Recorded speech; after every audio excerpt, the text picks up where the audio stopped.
Then he has 2 minutes. I don't know about the other senator judges, pero until today, when Senator Judge Rapi Tulfo clarified Opo. na yung palang Oplan Romanov a threat against the first family. Yes, sir. Ang impression ko since last week, nung pag-uusapan natin yung Oplan Romanov, a threat ito against the Vice President. And since sabi nyo, part ng investigation ninyo, open source, di ba? Yes, sir. Opo. Yung bang speech ni Mayor Baste Duterte sa Maisog, naging part ba ng open source nyo yun? Part ng In this particular investigation that you conducted? hindi po siya nag-form part as... So kulang kasama yung sa- open source information. Hindi po kami nakafocus sa Romanov, Your Okay. Honor. Okay.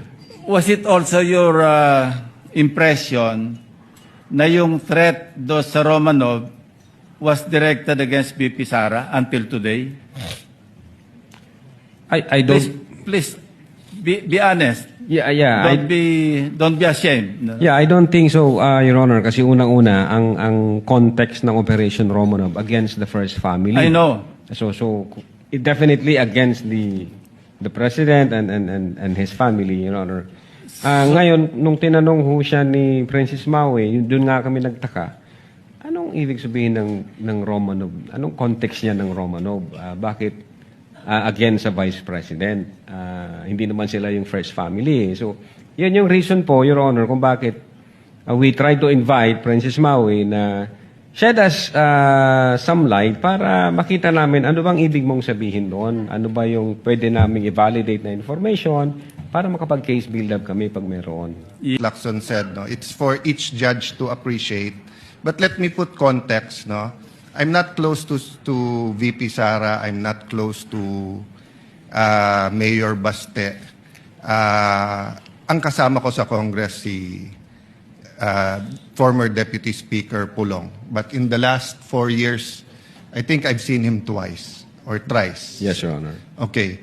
But my reading nung sinabi ni Mayor Baste is pag natulog ka sa gabi, remember the Romanovs.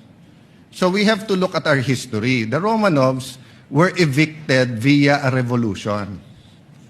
Diba? So, Mayor Baste was doing a parallel ng 1986 na paalis yung mga Marcoses via revolution. But unlike the Romanovs, the Marcoses were given asylum or whatever you call it in Hawaii, and over time, nakabalik until the president became president. Ang Romanovs, inubos sila para nga hindi makabalik. Now, if Mayor Baste was making Romanovs uubusin kay Marcos, di dapat na-offend si Senator Judge Amy Marcos because she's a Marcos. No?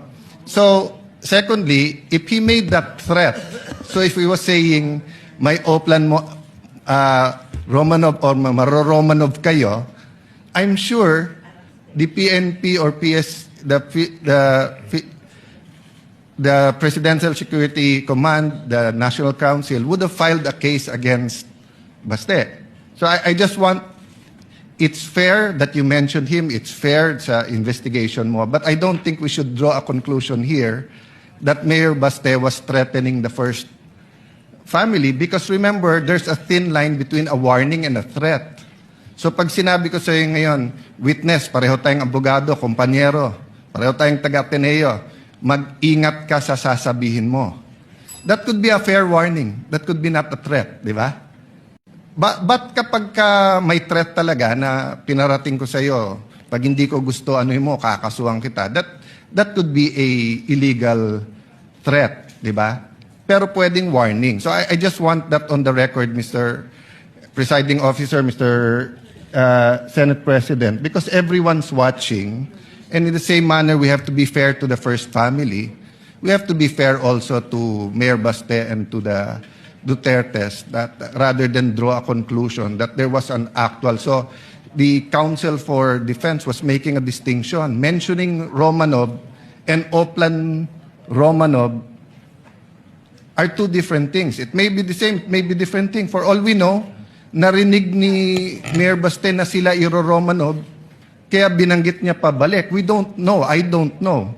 I haven't discussed it with anyone. I haven't discussed it with the few senators na kaibigan ko dito. So let's just be circumspect and careful from making conclusions. But as far as it is relevant, Mr. Presiding Officer, I appreciate the answer of the witness. Thank you. Thank you, Your Honor.